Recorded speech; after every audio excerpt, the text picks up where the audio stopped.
Hey guys, welcome back to the shop. Really cool project today. We're going to make a boomerang. My son's going to help me build it because it was his idea. So let's get started. So now that we have the piece of wood selected that we need, what I did was we're going to make the length of this 15 inches. So I had him mark out 15 inches and I have a 7.5 reference point as the center. Now I'm just going to make these marks all the way down so that we have an idea of where we can make this triangle here, because we're going to use a triangle as a reference point so that we can shape our boomerang. Scribe it straight down again like that. Move your thumb out of the way. Good job. See your thumbprint right there? Erase your thumbprint. You better cut that out. Nah, I'm not cutting that part out. All right, come over here. Cut that out. Go ahead, scribe it down. Good job.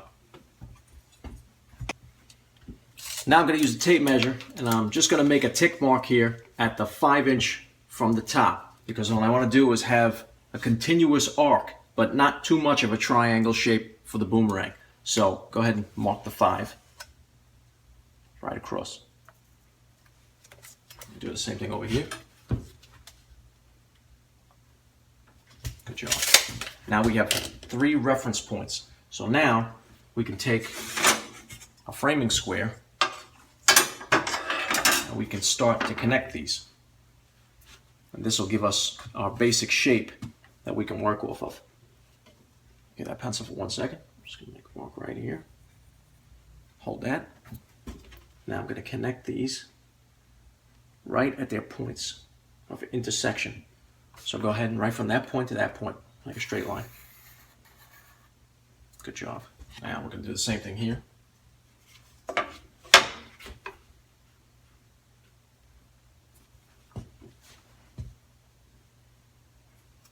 Hold on. And go ahead, straight line. That's good. And now we can intersect these here.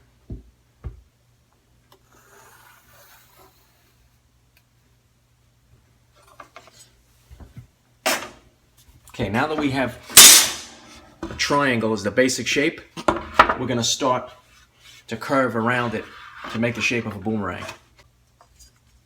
Okay, now I want the boomerang to be just about as thick as this framing square. So what we're going to do is take those points that we made, come on this side of me. I'm going to put it right up against that line that we scribed before. Now just go from the tip there and trace all the way down. Go ahead, scribe a line straight down. Okay, now we'll flip it over this way. We're going to do the same thing here. I'm going to line this up.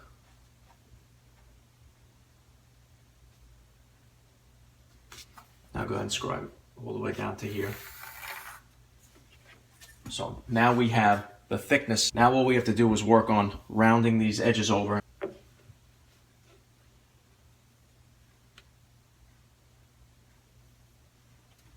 ahead and trace that right around the top. Okay, there's your curve there. Give me a little bit higher. Make it intersect that line. Perfect. Go ahead and trace it again. We'll make it a little bit darker so that we can see it when we cut. Perfect. And that could be erased. Now we're going to do the same thing on the inside here.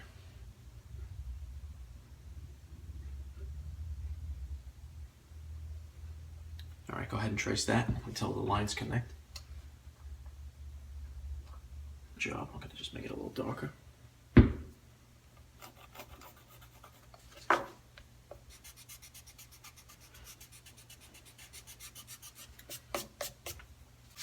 Now we want to elongate this curve on the boomerang a little bit. So what I'm going to do is take a triangle drafting square. I'm going to connect these intersecting points here. Right in, put the middle right where the point of the drafting triangle is. And I'm going to make a point right there. Make this triangle here. And what I'm going to do is take a soup container, which is very flexible, and if you squeeze the soup container, you can make, a tight curve that you need to make. So what I'm going to do is, and I'll try to get you, the best angle I can here without blocking it. So come on this side. I want this curve to run through to where the point of that triangle is. So, I'm not left-handed, but I'm going to trace it with my left hand anyway. I'm going to move this up until this hits the point, and then I'm going to squeeze the soup container until I get back to my intersecting point on the actual body of the boomerang.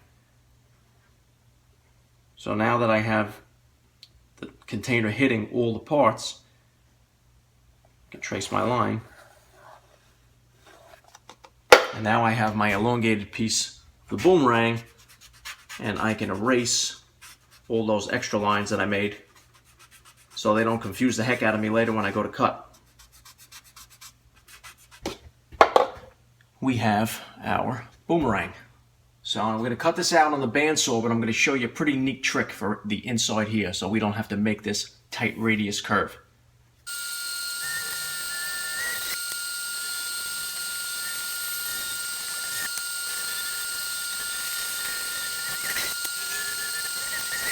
For the inside part that we're going to cut, instead of making that tight curve with the bandsaw, I'm going to use a Forstner bit on the drill press, and we're going to drill out that curve because it's going to follow the perfect curve of the Forstner bit. And then we'll bring it back to the bandsaw and just make a straight line cut right up to where the Forstner bit nibbled everything off.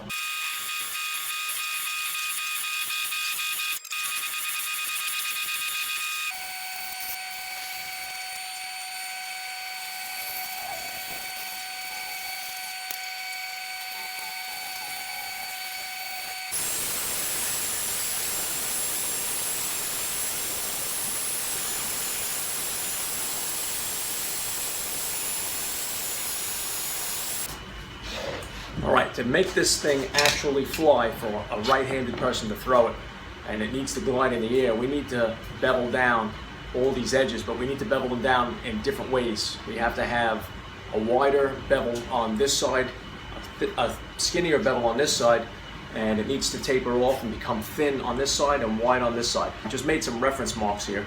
I'm going to connect them just by putting my pencil up against there and using my nail as a guide.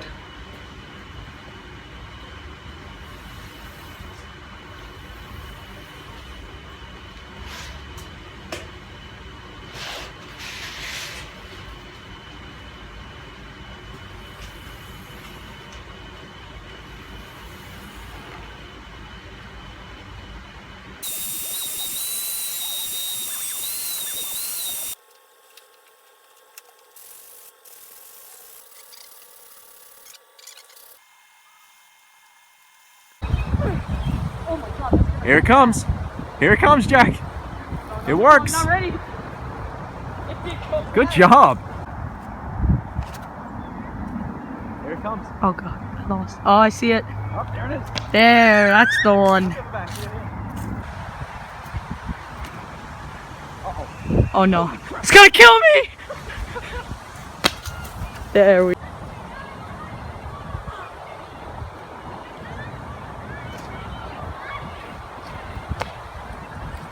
Yeah, that way. Go ahead. Oh my god! Hey, good job, buddy. All right, guys, so there it is. His first boomerang, and it actually works. All right, I'll see you guys next time.